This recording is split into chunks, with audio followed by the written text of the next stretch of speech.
One example of a movie that has achieved cult video status, we're told, is Stanley Kubrick's A Clockwork Orange, made in 1971, 4 years before Rocky Horror. Kubrick's film, and I think it's one of his greatest, is a mind-bending journey into the ultra-violent near future, anticipating a punk revolution where violent kids run wild in the streets, and in this scene, in their own private clubs. Malcolm McDowell plays the music-loving leader of the pack.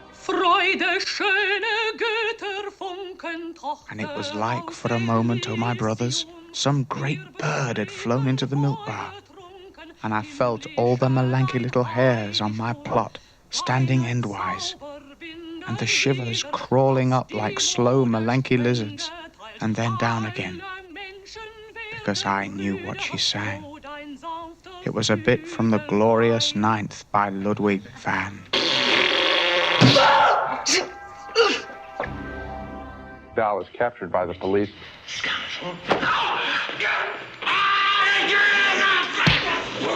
and treated with visual shock therapy, seeing a whole bunch of violent images. So far, the first film was a very good professional piece of cine, like it was done in Hollywood. The sounds were real horror show.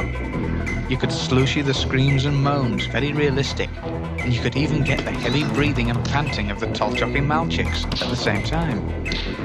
And then what do you know?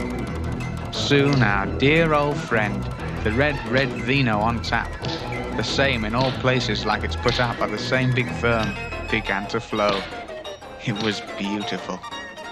And the result is a pacified, dehumanized Malcolm McDowell. Now, is this what we want as a society?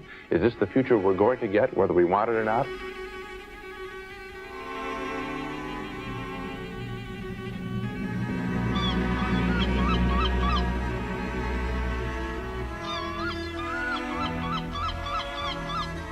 A Clockwork Orange deals with those individual versus society issues, and it does so with unforgettable images.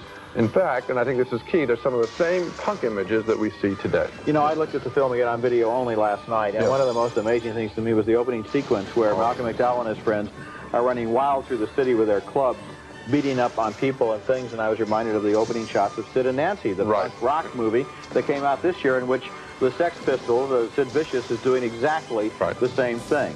Another thing I felt last night, you know, when this movie came out, I had a lot of reservations about it. I know you did. Based upon the fact that I felt it had all head and no heart.